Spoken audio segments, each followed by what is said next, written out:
제가 성경을 읽거나 또 큐티를 할 적에 신구약 66권 중에 굉장히 힘들게 말씀을 보는 책이 있는가 하면 보다 손쉽게 읽는 책이 있습니다.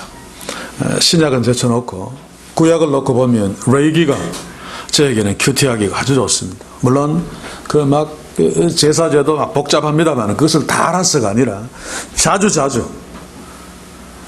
예수 그리스도의 십자가를 상징하는 것들이 자주 나오기 때문에 십자가를 주목하고 십자가에서 나를 향하신 하나님의 은혜를 묵상하면 저절로 힘이 나고 저절로 위로가 되고 저절로 얼굴에 미소가 지어집니다.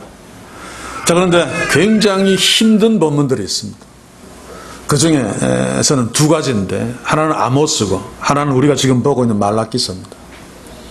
왜냐하면 하나님의 저주가 계속 퍼부어지기 때문에 그 퍼부어지는 저주의 대상인 이스라엘 백성들을 보면 꼭 나를 보는 것 같기 때문에 한국 교회를 보는 것 같기 때문에 힘들게 읽을 수밖에 없고 힘들게 큐티할 수밖에 없습니다만 그 둘 중에도 말라기서가 더욱 심합니다. 그 중에 두 가지 말씀은 그 충격 그 이상의 아픔으로 항상 저에게 다가옵니다. 가장 힘든 본문이 우리가 지난 시간에 보았던 말씀이죠. 너희 중에 성전문을 닫을 자가 있었으면 좋겠도다. 하나님이 이스라엘 백성들을 책망하시고 저주하실 때 그때도 물론 가슴이 아프셨을 것입니다만 이 말씀을 하실 적에 하나님의 마음이 어땠을까? 그냥 가슴 아픈 정도가 아니라 그 심장이 갈기갈기 찢어지는 낙심 정도가 아니라 아예 막 자포자기하는 상태에서 물론 하나님이 영이시기 때문에 우리와 같은 육체를 갖고 계시지 않습니다만 육체를 갖고 계시는 분이시라면 그 보좌에서 내려와서 땅바닥에 그냥 털썩 주저앉아서 누가 너희 중에 성전문을 닫을 자가 있었으면 좋겠도다 라고 말씀하시는 것 같아서 참 힘이 듭니다. 그리고 또 한 가지는 이제 오늘 우리가 볼 말씀입니다. 똥을 너희 얼굴에 바를 것이라. 물론 저는 제사장은 압니다만 제사장과 유사한 사명으로 일하는 자이기 때문에 더더욱 남의 일 같지 않죠. 그래서 이 말씀을 주목하고 묵상할 적에 나도 모르게 내 얼굴을 한 번씩 만져볼 때가 있습니다. 혹시 하나님께서 내 얼굴에도 똥을 바르고 싶어서 그 손에 똥을 들고 계시지는 않는가 라고 하는 두려움입니다. 사랑하는 성도 여러분, 오늘 우리가 이 말씀 앞에 설 때에 지난번에 우리가 생각했습니다만 혹시 나의 성전 또 이 교회 공동체는 하나님이 보시고 너희 중에 누가 너희 교회 문을 좀 닫았으면 좋겠다 라고 하는 말씀을 하지는 않을까 한번 돌아보면서 또 하나님이 내 얼굴에 똥을 바르고 싶어 하지는 않으실까 라고 하는 생각들을 하면서 오늘 이 말씀 앞에 함께 설 수 있기를 바랍니다. 때로 필요하면 저처럼 얼굴을 한 번씩 만지면서 겸손하게 이 말씀 앞에 섭시다. 지난 시간에 우리는 타락한 제사장들의 뻔뻔스럽고 추악한 모습들을 답답하고 아픈 마음으로 보았습니다. 그들의 타락으로 인해서 제사가 타락했고 그 제사, 그 예배가 타락함으로 백성들이 타락할 수밖에 없었다. 중심에 있는 예루살렘 성전이 타락해버리면 그 예루살렘을 주목하고 예루살렘을 중심으로 서 있는 모든 백성들이 편만하게 타락할 수밖에 없죠. 사실 하나님께서는 이스라엘 백성들에게 특별히 이스라엘의 제사장들에게 오늘 우리가 보겠지만 2장 5절 7절에서처럼 레위 언약 안에서 그 언약대로 레위가 하나님 앞에서 그랬던 것처럼 신실하게 서기를 원했습니다. 온전히 하나님을 경외하고 하나님의 진리의 법에 동행하며 하나님의 말씀을 온전히 전하며 그래서 백성들로 하여금 죄에서부터 벗어나 하나님과 함께하는, 그래서 제사장들을 세웠고 그래서 레위와 언약을 했습니다만, 그러나 유감스럽게도 이스라엘의 제사장들은 하나님이 원하시는 대로 하지 않았습니다. 오히려 자신에게 주어진 특권, 그것으로 말미암은 권위의식, 사실 아무것도 아닌데, 그래서 하나님께 제사 드리는 것, 이런 것에서는 사실 관심은 없고 겉으로는 하는 척 했습니다만, 그래야지 자신의 권위가 서고 자기 자리가 유지되고 밥줄이 끊기지 않으니까. 그러므로 백성들에게는 좋은 영향을 끼치기는커녕 오히려 그들로 하여금 하나님을 멀리하게 하는, 하나님께 투덜대게 하는, 율법에서 떠나게 하는 그런 원인 노릇을 했습니다. 차라리 없는 것만 못하죠. 그래서 오늘 보겠지만은 그런 제사장들을 하나님께서는 너희들의 얼굴에 똥을 쳐발라서 내가 치워버리겠다 라고 말씀하신 것입니다. 그래서 오늘 본문에서 하나님은 지난 시간에서보다 더욱 통렬하게 당시의 제사장들을 책망하시고 그들에게 저주를 선언하십니다. 이 저주는 그들의 것만이 아니라 우리 한국교회 몫이고 또 우리에게 주어질 수 있다는 사실 앞에 서야 됩니다. 그때 그 무서운 말씀을 통렬하게 하신 그분이 지금도 살아계셔서 한국교회를 보고 계시고 우리를 보고 계시기 때문에 그랬습니다. 그래서 우리는 이제 하나님께서 타락한 제사장들에게 무슨 말씀을 하시는지 진지하게 함께 본문을 통해서 살펴보기를 원합니다. 1절 2절을 한번 봅시다. 너희 제사장들아, 이제 너희에게 이같이 명령하노라. 만군의 여호와가 이르노라. 너희가 만일 듣지 아니하며 마음에 두지 아니하여 내 이름을 영화롭게 하지 아니하면 내가 너희에게 저주를 내려 너희 복을 저주하리라. 내가 이미 저주하였나니 이는 너희가 그것을 마음에 두지 아니하였음이니라. 여기서 보면 너희가 만일 뭐뭐하지 아니하면 저주할 것이다 라고 하는 말은 지금 제사장들에게 어떤 조건을 제시하고 그렇게 하지 아니하면 저주하겠다는 그런 말이 아니고, 이미 제사장들은 범죄했죠. 그래서 살인을 이미 저지른 자에게 판사가 법조문을 읽는 것이나 마찬가지입니다. 법 몇 조에 살인하면 사형당해. 그래서 너희들을 심판하는, 제사장들을 심판하는 근거를 지금 제시하는 거죠. 이미 제사장들은 범죄했습니다. 이제 하나님의 심판이 선언되고 그 심판이 집행되는 일만 남았죠. 자, 그런데 오늘 본문을 보시면 그것을 과거로 또 표현하고 있습니다. 2절 후반부를 한번 보십시오. 내가 이미 저주하였나니. 제가 종종 말씀드립니다마는 유대인들의 말버릇이 그렇습니다. 미래에 일어날 일이라도 그것이 너무너무 확실하게 일어날 일이면 과거로 표현해버립니다. 당연히 과거가 되니까, 현재가 되고 과거가 되니까. 그런데 이 말씀을 히브리어로 보면, 저는 히브리어는 헬라어만큼 잘 모릅니다만 과거 완료로 되어 있습니다. 완료는 더 분명합니다. 완료된 거죠. 이미 미래의 일이라도 내가 이미 너희들을 저주할 것이다 라고 하는 거, 저주했어. 그 저주를 완료했어. 반드시 저주할 거야 라고 지금 제사장들에게 선언하고 있는 것입니다. 왜 이런 저주를 선언하시는가 하면 2절에서 보면 너희가 만일 듣지 아니하며 마음에 두지 아니하여 내 이름을 영어롭게 하지 아니하면, 이들이 이런 짓들을 했단 말입니다. 제사장 드리면 당연하게 하나님이 원하시는 대로 듣지 아니하면 들어야 됩니다. 하나님의 말씀을 들으며 그 말씀을 마음에 두고 하나님의 이름을 영어롭게 하며 사는 것이 마땅한데 그들은 그렇게 하지 않았습니다. 앞에서 이미 보았죠. 총독보다도 더 헐찍하게 취급했습니다. 그래서 더러운 떡도 제단에 올려놓고 저는 짐승 올려놓고 그리고 더 무지막지한 것은 하나님이 너희들이 왜 그러느냐, 왜 나를 멸시하느냐라고 했을 적에 우리는 절대로 멸시하지 않았다라고 이야기합니다. 이게 내숭이 아니라고 그랬죠.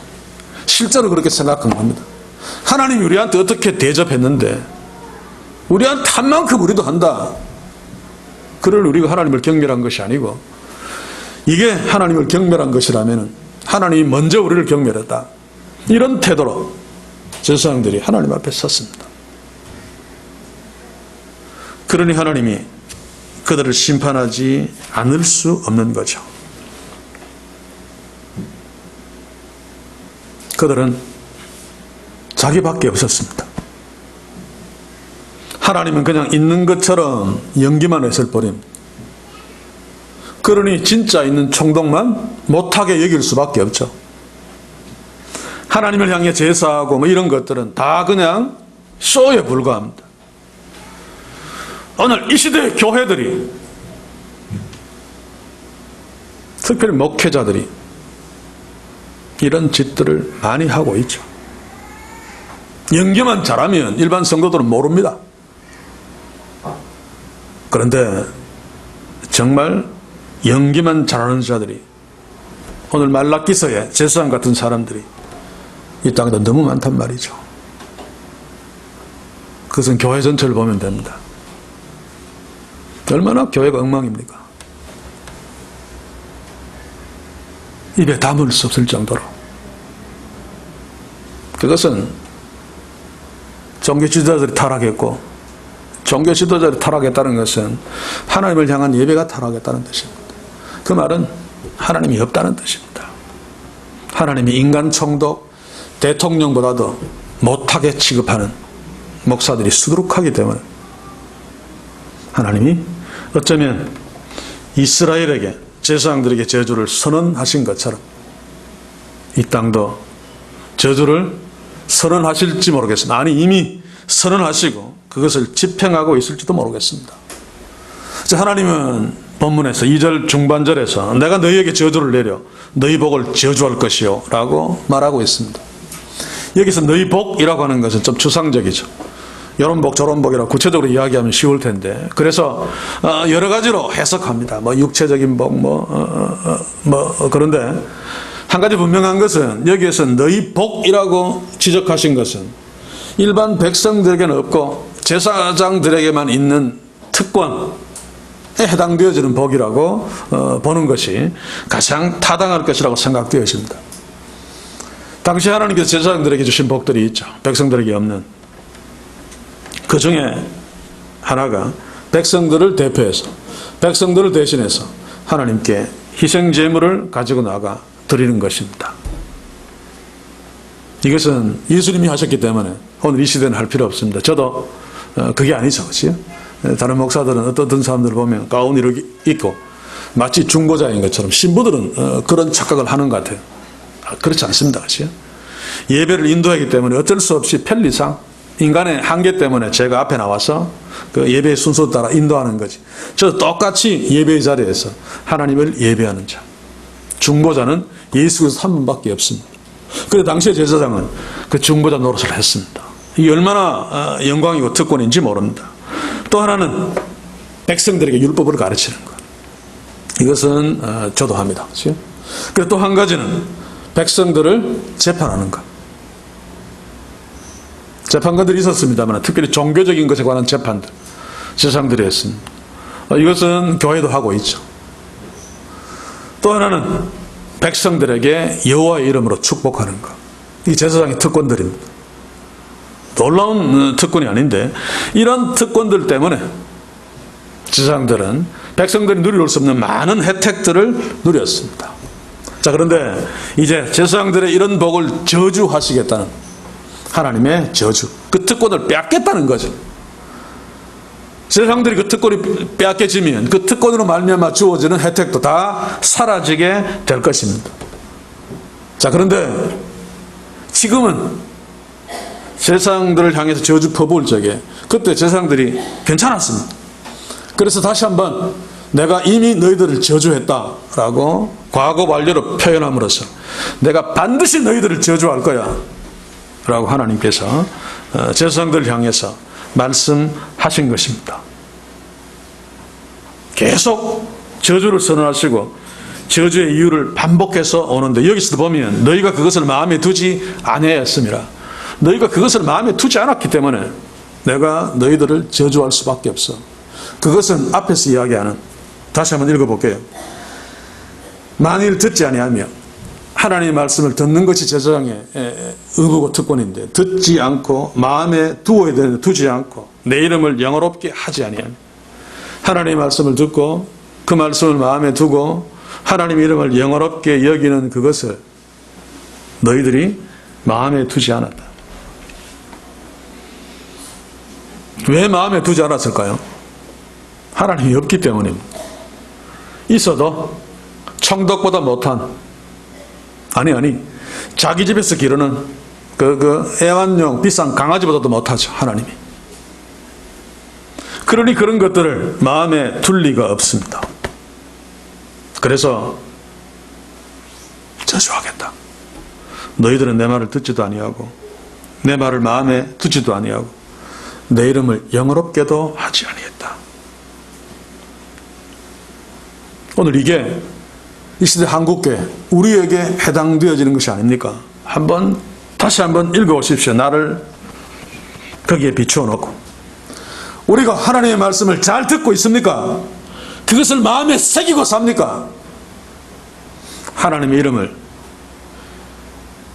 영어롭게 하는 것, 더러더러 실패를 한다 할지라도 그것이 나의 삶의 목적이다. 나는 하나님을 영어롭게 하고 싶다라고 하는 그런 싶은 마음이라도 품고 계십니까? 당시에 제사장들은 그렇지 않았습니다. 어쩌면 우리도 그렇지 않을 수 있습니다. 이 시대에 목사들은 두말할 것도 없습니다. 저 같은 목사들에게 주어진 특권이 뭡니까? 몇 가지가 있습니다만 그 중에서 가장 중요한 것이 하나님의 말씀을 전하는 설교입니다. 이 설교는 하나님의 말씀을 잘 들어야 되죠. 그리고 그 설교를 통해서 하나님의 말씀을 전함으로 하나님의 영광을 드러내고 성도들이 그 설교를 들음으로 하나님의 영광 앞에 서서 하나님을 기쁘시게 하는 자로 변해가는 바로 이런 귀중한 도구가 설교고, 그래서 목사들은 설교에 목을 걸어야 됩니다. 제사장이 율법을 듣고 율법을 공부하고 율법을 백성들에게 가르쳐야 되었던 것처럼, 그게 중심은 아닙니다만 그게 가장 중요하죠.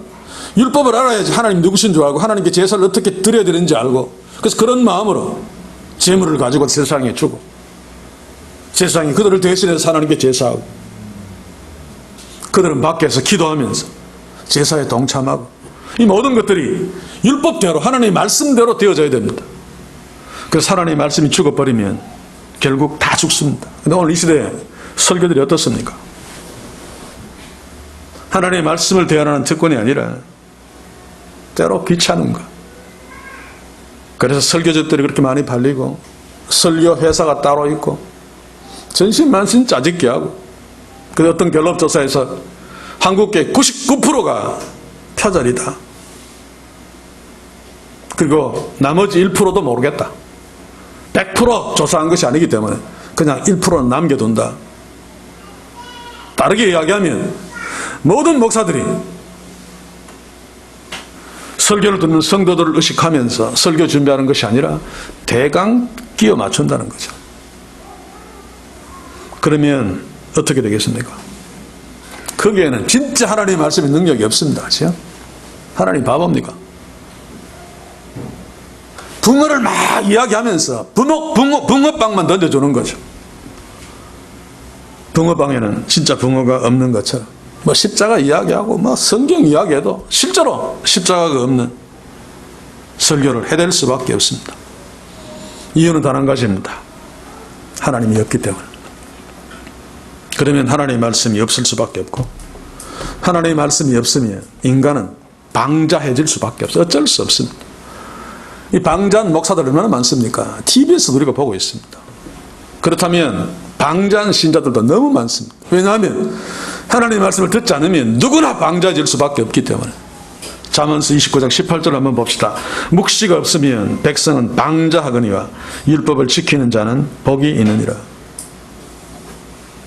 여기서 묵시는 율법과 동의합니다. 우리로 치면 하나님의 말씀입니다. 어떤 인생이라도 태어날 때부터 선천적으로 겸손하게 태어났다 할지라도 하나님의 말씀을 듣지 않으면 교만해지고 방자해질 수밖에 없습니다. 한국교회가 이렇게 된 것이 궁극적으로는 말씀이 강단에서 죽었기 때문입니다. 사랑하는 성도 여러분, 우리 교회는 매일의 말씀 묵상과 말씀이 나뉘어질 때마다 겸손하게 주의 말씀 앞에 서서 그 말씀을 귀담아 듣고 가슴에 새김으로 방자해지는 것이 아니라 신실하게 진실하게 하나님 우리에게 주신 인생을 살면서, 그래서 하나님의 저주가 아니라 하나님의 축복을 풍성히 누리는 그런 말씀의 복됨들이 우리에게 넘치기를 주의 이름으로 간절히 소원합니다. 이제 하나님께서 선하신, 제사장들이 선하신 두 번째 저주를 3절에서 봅시다. 3절을 한번 읽어보겠습니다. 보라, 내가 너희의 종자를 견책할 것이요 똥 곧 너희 절기의 희생의 똥을 너희 얼굴에 바를 것이라. 너희가 그것과 함께 제하여 버림을 당하리라. 3절은 보라로 시작합니다. 일종의 감탄사죠. 제사장들이 잘 안 들으니까 이 주의를 환기시키는 것. 그리고 이전에 선언했던 저주보다 훨씬 더 무거운 저주를 지금 선포하겠다는 거죠.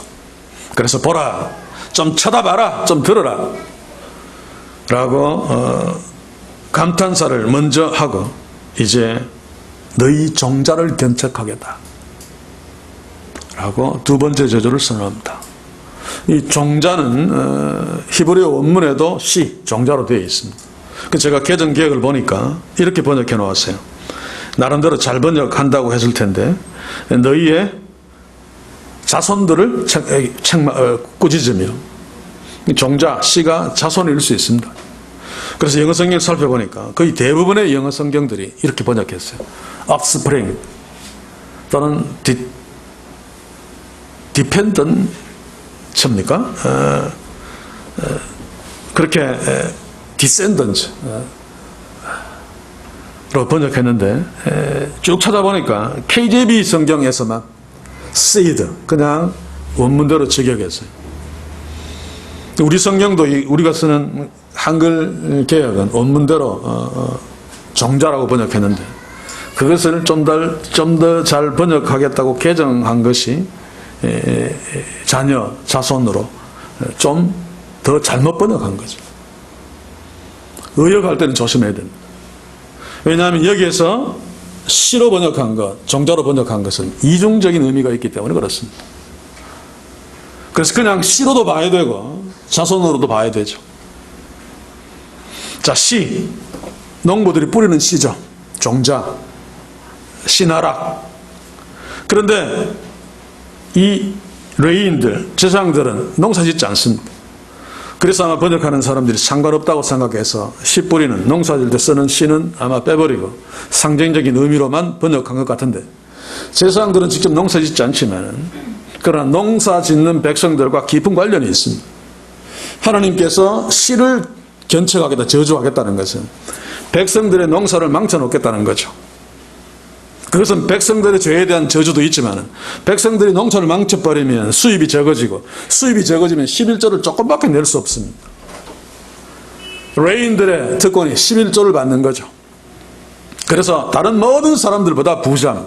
왜냐하면 12지파 중에 나머지 11지파가 10분의 1씩 내면 지파들은 90%만 가지고 써야 되는데 레위 지파는 110%를 가지고 씁니다. 그러니 더 겸손하게, 더 진지하게 하나님 일 앞에 서야 되는데 이제는 그렇지 않았습니다.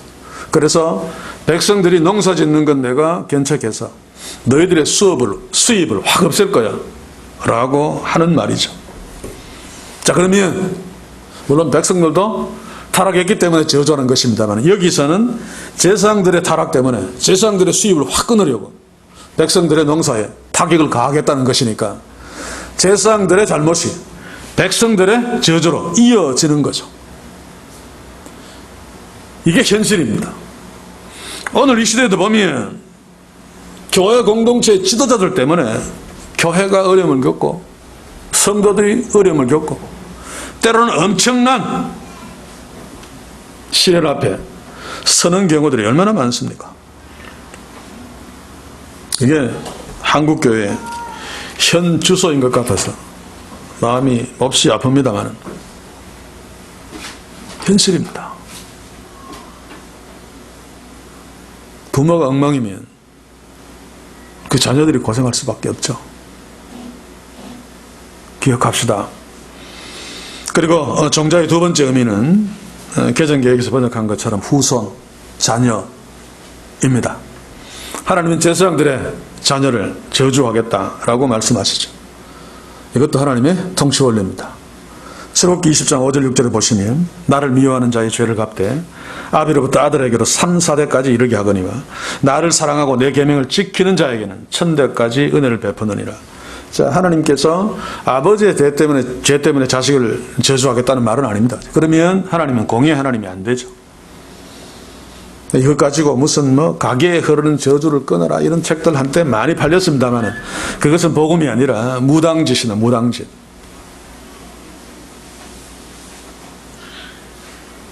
하나님이 자녀들에게도 심판하겠다라고 하는 말은 아비가 저주받을 짓을 하고 살면 자식들도 아비한테 그대로 배워서 저주받을 짓을 하면서 살게 됩니다. 그래도 하나님은 은혜를 베푸셔서 3, 4대까지 라고 그래도 줄여주었고 아비가 하나님께 축복받을 짓을 하고 살면 자식들도 하나님께 축복받을 짓을 하며 살게 됩니다. 하나님은 그것을 권장하는 의미에서 1000대까지라고 과장법을 쓰신 거죠. 사랑하는 성도 여러분, 제사장 저주를 받으면 그의 자녀가 저주받는 비극, 이게 정말 무서운 거죠. 우리는 실제 사무엘상에서 엘리 제사장을 통해서 봅니다. 그의 아들 홈리와 비나스 성전 안에서 한마디로 개판 쳤습니다만 거기에 주 원인은 엘리 제사장에게 있습니다. 그래서 개인적으로 가장 두려운 것이 성도들에게가 아니라 성도들을 무시한다는 뜻은 아닙니다. 성도들에게는 일주일에 24시간 만나질 않으니까 때로 기분 나빠도 웃을 수 있고 연기도 가능하지만 집에서는 그게 불가능하죠. 많은 목회자의 자녀들이 굉장한 마음고생을 하고 있다는 것을 제가 알고 있습니다. 아버지의 이중적인 모습 때문입니다. 설교할 때 흑하고 장엄한 모습하고 집에서 엄마한테 하는 말버릇, 자기 자신들을 대하는 것하고 너무 다르니까 상처를 입을 수밖에 없죠. 이것은 우리들도 다르지 않습니다. 믿음의 선배된 우리들, 자녀의 부모된 우리들, 우리가 잘못 살면 자녀들이, 우리의 믿음의 후배들이 고통당할 뿐만 아니라 우리가 잘못 사는 것을 배울 가능성이 굉장히 높습니다. 그래서 악한 시어머니 보면 그 위에 악한 시어머니가 있는 거죠. 희한합니다. 나는 죽어도 시어머니처럼 안 그래라고 하다가 밑에 며느리가 들어오면 내 때도 그랬는데 라떼를 라떼 하면서 괴롭히죠.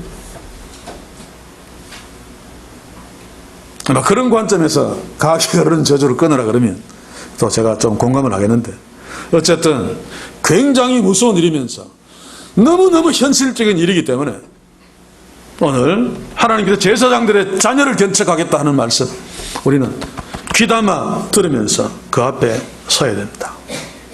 이제 하나님은 제사장들에게 이런 말씀까지 합니다. 너희 얼굴에 똥을 발라버리겠다.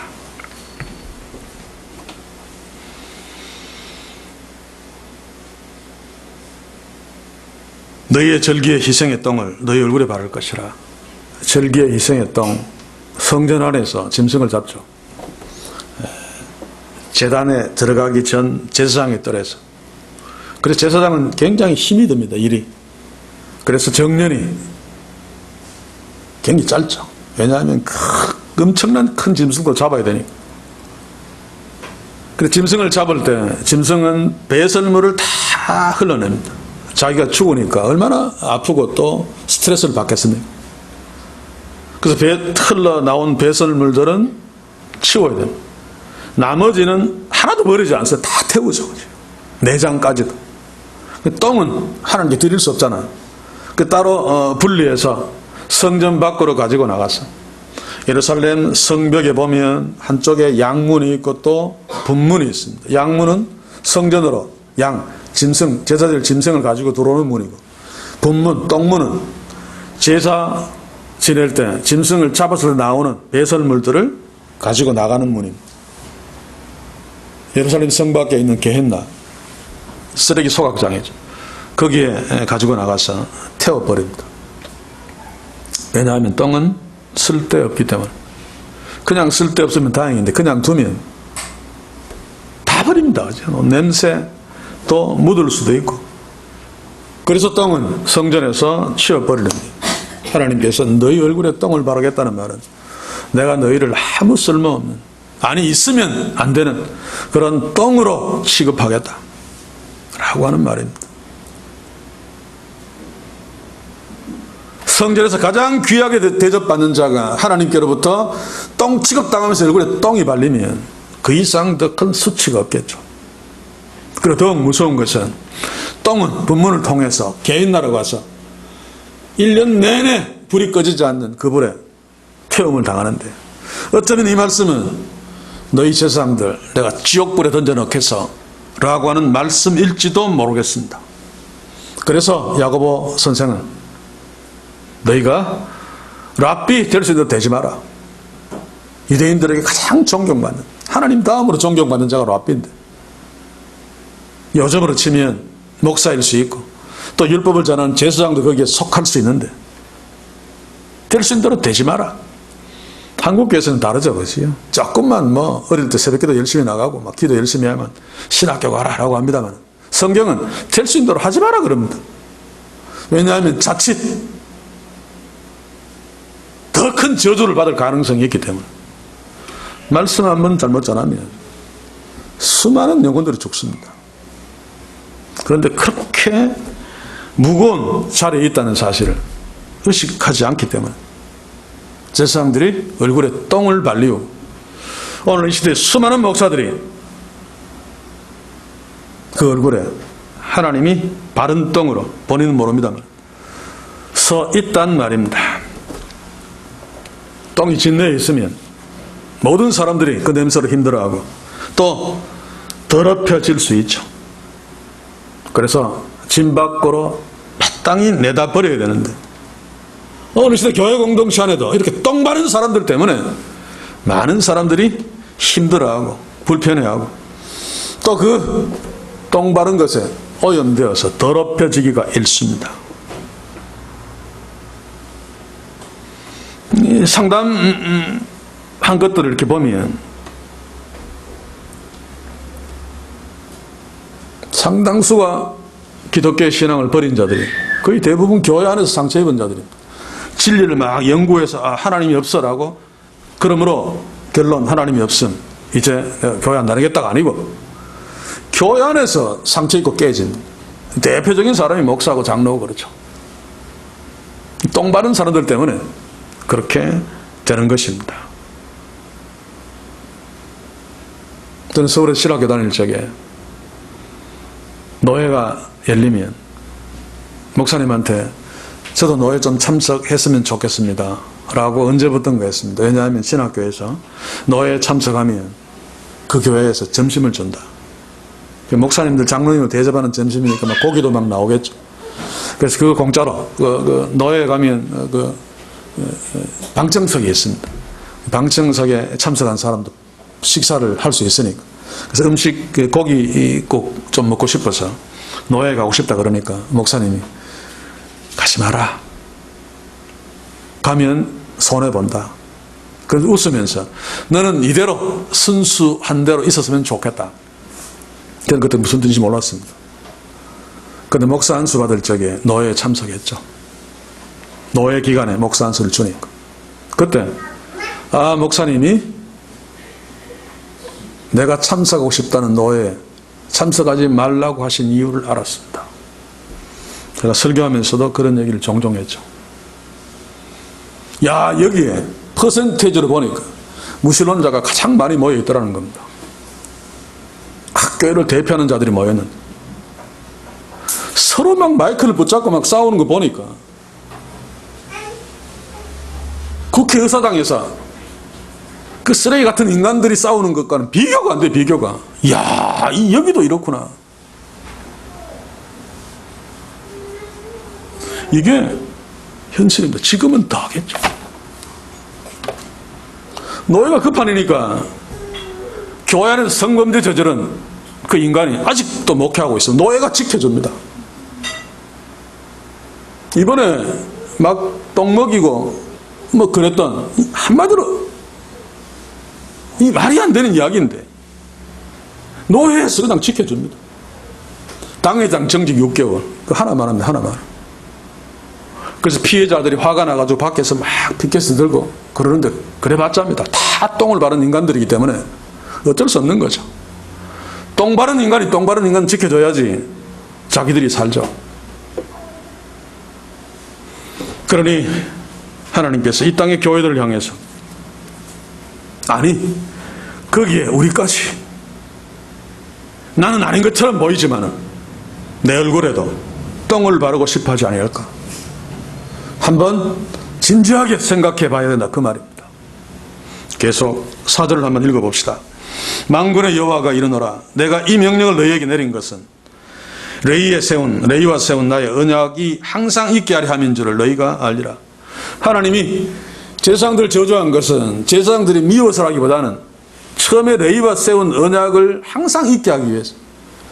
그 언약이 파괴되면 안 되니까 언약이 계속 이스라엘 백성들에게 살아남아서 이스라엘 백성들이 하나님의 언약 안에서 생명을 누리며 평강을 누리도록 하기 위해서 그 언약을 먼저 파괴하고 백성들로 하여금 율법 못 지키게 만들고 그렇게 백성들을 타락하게 만드는 제사장들 똥 쳐발라서 그냥 제거해버리겠다라고 하는 것입니다. 지금 백성들을 위하는 거죠. 백성들을 언약 가운데 있게 하시기 위해서 주범들을 치워버리겠다라고 하시는 것입니다. 그래서 5절 이하를 가만히 보시면 하나님께서 어떤 제사장을 원하시는가를 우리가 살필 수 있죠. 이 시대에 어떤 성도를 원하시는가, 어떤 목사들을 원하시는가를 우리가 살필 수 있습니다. 한번 봅시다. 5절을. 레위와 세운 나의 언약은 생명과 평강의 언약이라. 이 생명과 평강이 언약 안에 있죠. 이 생명과 평강의 언약은 궁극적으로 십자가에서 성취되어졌습니다만, 이것을 레위와 세운 것은 그로 경외하게 하려 함이라. 나를 경외하게 하려 함이고, 그가 나를 경외하고 내 이름을 두려워하였으며. 그런데 레위에게 그런 언약을 세워서 나를 경외하도록 하기 위해서 그런 언약을 세웠는데 레위는 그랬다는 거죠. 나를 경외하고 나의 이름을 두려워했으며, 6절에 가서 보시면 그의 입에는 진리의 법이 있었고 그 입술에는 불의함이 없었으며 그가 화평과 정직한 중에 나와 동행하며 많은 사람들을 돌이켜 죄악에서 떠나게 하였느니라. 과거에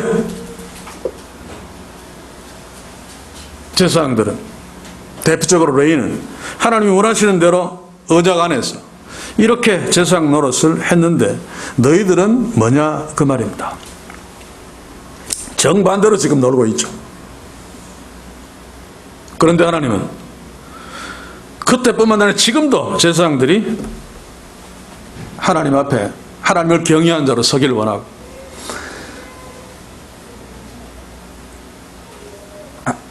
하나님의 진리의 그 법을 갖고 있기를 원하고, 그 입술에는 불의함이 없기를 원하며 하나님과 동행해서 사람들 돌이켜 회개하도록 하기를 원하는 그런 제사장을 원하는데, 이들은 하나님을 개차거든 여기기 때문에 그런 마음들은 안중에도 없고 그냥 인간 총독에게 잘 버리고, 요즘으로 치면 청와대에 가서 조창 기도회나 잘하려고 그랬다는 것입니다. 사실 아이러니한 일이죠. 제사장들이 더 하나님을 의식하고 더 하나님을 경외하고 더 하나님을 영화롭게 하려 하고 더 하나님의 진리의 법을 가슴에 새겨야 되는데 전혀 아니었던 거예요. 이런 아이러니가 오늘 이 시대에도 장렬하고 있죠.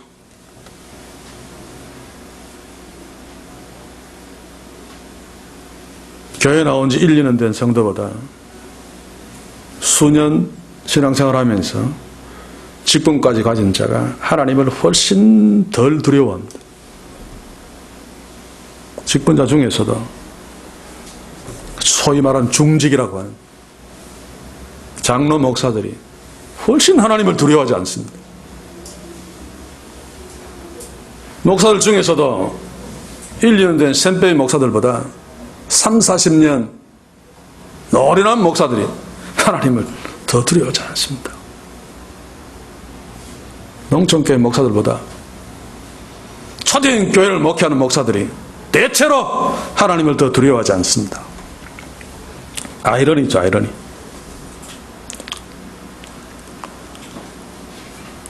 여러분들 어떻습니까? 처음 예수 믿을 때를 한번 생각해 보십시오. 지금과 비교해서 하나님이 나한테 얼마나 크게 있는가. 옛날에는 크는데 갈수록 작아지는가. 옛날에는 작았는데 갈수록 커지는가. 한번 질문해 보시기 바랍니다.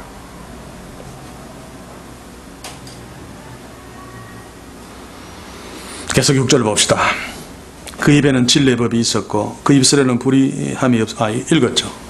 6절도 5절과 마찬가지로 제사장들이 조상 레이는 그렇게 했는데 너희들은 왜 그렇게 하지 않는가 라고 책망하시는 것인데, 특별히 보면 진리의 법이 있었고 율법, 진리의 말씀, 이거 당연하게 있어야 되는데 이게 전해져야지 백성들이 죄 짓더라도 그 말씀 앞에서 깨닫고 회개하고 돌이키고 하나님 앞에 돌아오게 되는데, 그 말씀이 없으면 제가 죄인 줄도 모르고 돌이켜 회개하는 것은 더더욱 불가능합니다.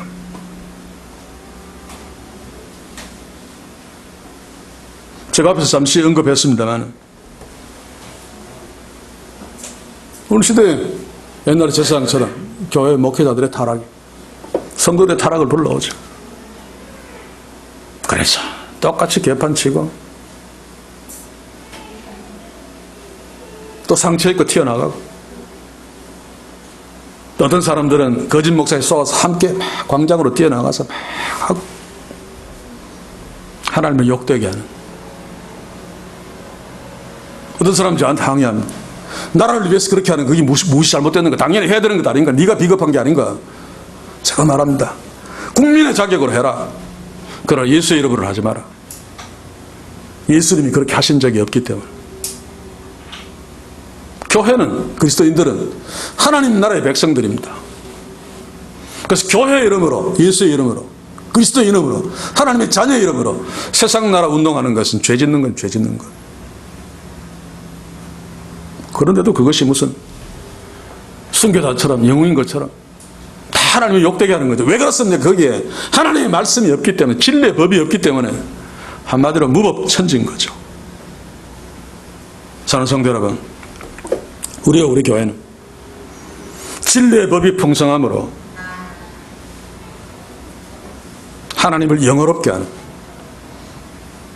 그런 축복, 반대로 하나님을 욕되게 하는 그런 어리석은 짓들을 하지 않는 그런 교회와 그런 우리 되기를 주의 이름으로 간절히 소원합니다. 이제 7절을 봅시다. 좀 빨리 갑시다. 대제사장의 입술은 지식을 지켜야겠고 사람들이 그 입에서 율법을 구하게 되어, 다 말씀인데 제사장들의 입술은 지식을 지켜야 되겠고 하나님의 말씀을 말하며 그것을 지키고 말씀을 진리대로 보존하며 순종하고, 그럴 때 백성들은 그 입에서, 제사장들이 전하는 입에서, 그 말씀에서 율법을 구하게 된다. 그렇죠. 목사들이 말씀을 어떻게 전하냐에 따라서 성도들이 하나님의 말씀을 구하는 질들이 달라져 버립니다. 망하느냐 성하느냐 결정되는 거죠. 그런데 하나님은 당시의 제사장들에게 너희들은 그렇게 하지 않았다는 거죠. 그래서 백성들이 너희 입에서 하나님의 말씀을 구할 수 없으니까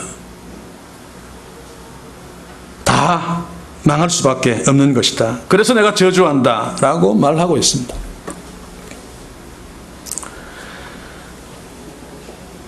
어떤 목사님이 이런 말을 한 것을 제가 책에서 읽었습니다. 목사가 결코 없어서는 안 될 것이 하나님의 말씀입니다. 목사가 신방자라고 많은 사람을 위로자라고 구제자라도 말씀 증거 빵점이면 그 사람은 빵점 목사입니다. 그러나 다른 것이 좀 부족하다 하더라도 목사가 말씀에 든든하면 그 교회는 흔들리지 않습니다.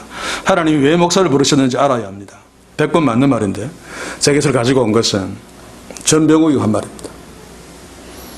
이 말은 맞는데 그래도 조심해야 되죠. 여기서 아마 설교를 잘해야 된다는 것은 자기처럼 막 웅변을 잘해서 많은 사람들이 환호한 그 설교를 말하는 것 같습니다만 그것은 설교 잘하는 것이 아닙니다. 설교는 하나님을 보여주어야 됩니다. 그러면 딱딱할 수밖에 없죠. 그래도 불구하고 말씀 듣는 성도들을 하나님 앞에 세우는 것이 바른 설교를 하는 것입니다. 청산유점 설교를 잘하지 못해도 좋습니다. 단 한마디를 전해도 살아계신 하나님을 전하는, 그래서 죄인들 하나님 앞에 세우는 그런 관점에서 설교를 잘해야 된다면 이 말은 100번 맞습니다. 그런데 이 시대에 한국교회 목사들의 신화가 있죠. 설교 아무리 잘해도 소용없다. 성도들도 설교에 관심 없으니까. 그게 중요한 것이 아니고 정치, 행정을 잘해야 된다. 이거 못하면 설교 아무리 잘해도 목회 성공 못한다. 실제로 맞습니다. 목사 같은 교회에 부임하면 장로들을 잘 다뤄야지 목회 성공하지. 설교 본문대로 제대로 한다고 해서 오히려 그렇게 하면 쫓겨나기 십상이겠죠. 말라기 시대에도 마찬가지였습니다. 그래서 제사장들 말씀을 버리고 그 입에 진리의 법이 없고 제 맘대로 한 거죠. 이렇게 하나님의 말씀의 정도를 떠나면 결국 그들에게 가르침을 받는 자들은 율법에 거쳐 넘어지게 될 수밖에 없습니다. 오늘 이 교회 성도들이 기도 막 하고 막 하면서 다 우리 목사님이 이렇게 말씀하셨어라고 하면서 정말 말씀대로 막 한다고 하잖아요. 그런데 하나님의 말씀과 정반대로 놀고 있습니다. 간절히 해야지 하나님이 들어줘. 저 떡강성의 비유로 설명했죠. 하나님이 안 들어주는 거 간절히 기도해서 들어준다면 그 하나님 조롱하는 거죠. 그렇지? 하나님이 안 들어주면 끝입니다. 그거는 간절히 기도하든 말하든. 우리가 하나님께 기도하는 근거는 하나님의 자녀이기 때문이고 그 기도는 하나님의 뜻에 맞아야 됩니다. 그러면 누워서 기도해도 하나님이 응답하십니다. 그런데도 그 기도의 문제가 나한테 정말 절박하면 저절로 간절하게 기도하는 거죠. 간절하게 기도해서 응답한 것이 아니고 바른 기도를 하나님께 자녀가 했기 때문에 하나님이 응답하신 것입니다. 그런데 얼마나 잘못되어 있습니까? 설교하는 것들 막 보면 그 중심에 거의 인간들이 있습니다. 우리의 열심으로 하나님을 설득하자. 우리의 열심으로 하나님을 굴복시키자 그 말입니다. 복받기 위해서. 그런데도 성도들은 모릅니다. 자신들이 하나님의 말씀을 무너뜨리면서 지금 하고 있는 짓들이 목사가 그렇게 가르쳤으니까 하나님의 말씀에 잘 순종한다고 생각하고 있는 거죠. 율법에 거치게 만들어서 넘어지게 만들어. 사랑하는 성도 여러분, 하나님의 말씀이 없으면 반드시 망하게 되어 있습니다. 호세아서 4장 6절을 봅시다. 내 백성이 지식이 없으면 망하는도다. 내가 지식을 버렸으니 나도 너를 버려 내 제사장이 되지 못하게 할 것이요 네가 네 하나님의 율법을 잊었으니 나도 네 자녀들을 잊어버리라. 여기서도 하나님의 말씀 있는 제사장을 책망하면서 네 때문에 백성들이 하나님이라는 지식이 없고 그러니 다 망할 수밖에 없다라고 말씀하고 있습니다. 사랑하는 성도 여러분, 우리에게 말씀이 있습니까? 어제 하나님의 말씀을 잠깐이라도 펼쳤습니까? 혹시 우리도 하나님의 말씀이 없으므로 아닌 척하면서 겸손한 척하지만 혹시 방자하지 않습니까? 우리에게도 하나님의 말씀이 없으므로 하나님이 우리를 향해서 하나님의 지식이 없으므로 망하는도다 라고 한숨을 내쉬고 있지는 않을까?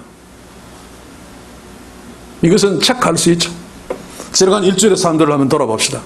추석 연휴 때문에 조금 덜 했을지 몰라도 그래도 하나님의 자녀이면 주의 말씀 앞에 섰을 것이고 하나님을 의식하며 하나님 앞에 섰을 것인데 그 정도가 어땠느냐 말입니다.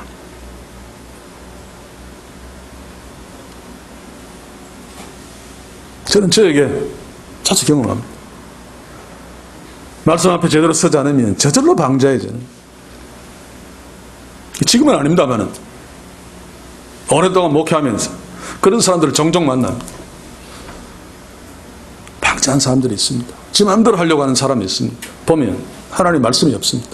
그러니 자기가 법입니다. 그러니 부딪힐 수밖에 없고 튕겨나갈 수밖에 없는 거죠. 말씀 앞에 섭시다. 그래야지 우리가 방자해지지 않을 수 있습니다. 우리는 어쩔 수 없이 어리석은 존재들이죠.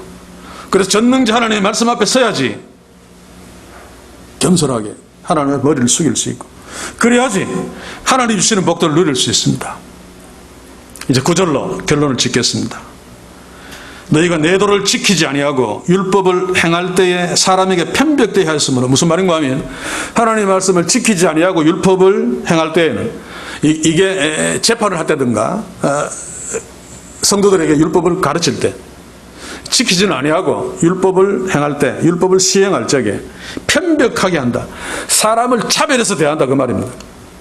하나님이 가장 싫어하는 것 중에 하나죠. 세상이 자기 취향대로 내 마음에 들면 잘해주고, 그렇지 않으면, 그게 재판에서 그렇다면 큰일 날 일입니다. 그렇지? 세상 나라에서는 있는 일이죠. 세상 재판장은 다 그렇습니다. 뭐 정의 어쩌고 해도. 검찰개혁 100번 해보십시오. 똑같습니다, 결국은. 뭐 바꾸었을 때 조금 나아지는 건데 또 원래 자리로 가죠. 왜냐하면 거기는 다 썩어 빠진 인간들이 앉아있기 때문에 그렇습니다. 거듭난 사람들이 모이는 교회에서는 그러나 달라야 됩니다. 이 제사장들은 달라야 된다, 그 말입니다. 하나님의 제사장이기 때문에. 그런데 똑같았습니다. 이유는 이들에게 하나님이 없었기 때문입니다. 자주 이야기하죠. 우리가 놓치지 말아야 될 것은 내 자녀나 내 아내나 내 남편도 마찬가지고, 지체들을 볼 적에, 믿음의 지체들을 볼 적에 하나님이 이를 위해서 아들을 내어주시고 십자가에 사랑하는 아들을 죽이셔서 이 지체를 하나님의 자녀 삼으셨다. 그리고 그 지체의 모습에서 아무리 가난하고 어렵고 또 나를 막 해꾸자고 해도 하나님의 형상을 분명히 보아야 됩니다. 하나님의 말씀이 없으니까, 사람들에게 하나님의 형상을 보지 못하니까 때로는 개처럼 취급하고, 때로는 쥐알로 여기고, 때로는 성적인 대상으로 삼아버리고, 믿음의 지체인데도, 자기 딸 같은 어린아이인데도 목사들이 저럴 수 있을까? 충분하게 개 같은 짓 할 수 있습니다. 하나님이 없으면, 하나님의 말씀이 없으면, 보이지 않는 하나님의 형상을 의식할 수 없으니까, 왜 예수님이 십자가에 달려 죽었었는지 그 이유를 알 수 없으니까 그따위 짓들을 할 수밖에 없단 말입니다. 특별히 자기의 취향대로 사람들을 멸시하고 천대하고, 어떤 자들은 더 우대하고, 이런 일들이 교회 공동체 안에서 비일비재하게 벌어지잖아요. 그것은 십자가가 없다는 뜻이죠. 십자가는 유대인도 헬라인도 남자도 여자도 자유자도 노예도 부자도 가난한 자로 다 십자가 안에서 하나 되게 만들었는데, 하나님이 똑같이 귀중한 하나님의 자녀 삼으셨는데 이게 전혀 안 되고 있습니다. 교회 장로들 누가 됩니까? 세상에서 잘 나가는 인간들이 장로 안 됩니까? 앞으로 우리 교회는 그렇지 않길 바랍니다. 세상에서 잘 나가든 못 나가든 그것은 상관없고, 못 나가는 사람만 하자는 것이 아니고, 그것은 조건이 될 수 없고, 성경이 말하는 조건대로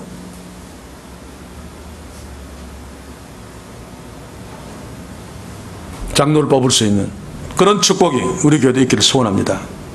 자, 이제 말씀 마치겠습니다. 이런 이유들 때문에 이대로 간다면 한국교회는 심판 앞에 서게 됩니다. 계속 이야기합니다. 하나님이 이들에게 똥을 발라 내다 버리겠다라고 하는 말씀이 시간이 좀 지났습니다. AD 70년에 이루어졌다고 봐야 됩니다. 성전을 완전히 깨부셔버렸죠. 그러면 성전에서 제사할 수 없습니다. 레인들은 필요 없습니다. 그 이후로 레인들은 사라지고 말았죠. 오늘 이 시대에 백투더 예루살렘이라고 하면서 막 그런 인간들, 그 정신 나가는 인간들입니다. 결국 보면 유대주의자들이죠. 유대주의자들이 무슨 꿈을 꾸고 있습니까? 백투더 예루살렘입니다. 거기에 이슬람 다 치워버리고 예루살렘 성전을 회복해서 거기서 다시 하나님께 제사하는 날, 이때 하나님 나라가 온전히 이루어진다. 그런데 거짓말입니다. 왜냐하면 레인들이 다 사라지고 없는데 무슨 제사를 지냅니까? 이미 예수님이 십자가에서 온전한 제사를 드렸는데 무슨 제사를 다시 지냅니까? 무슨 백투더 예루살렘입니까? 그런 것들은 겉으로는 성경처럼 보여도 십자가 이거 아니야 라고 시위하는 이단들입니다. 계속 그렇게 나가면 한국교회도 심판 앞에 서게 될 것입니다. 사랑하는 성도 여러분, 그렇기 때문에 우리는 기도해야 됩니다. 오늘 성경 마지막에서 너희들 그렇게 했기 때문에 백성들 앞에서 내가 너희들에게 수치를 주겠다. 저는 이것을 경험하고 있습니다. 이미. 때로는 어떤 곳에 가서 내가 목사입니다라고 말 못합니다. 벌써 천대받고 있잖아요. 사회에서 목사들 어떻게 생각합니까? 한마디로 인간 따라지 중에 따라지라고 생각합니다. 한마디로 없는 게 나은 종족들을 우리 목사로 취급해버립니다.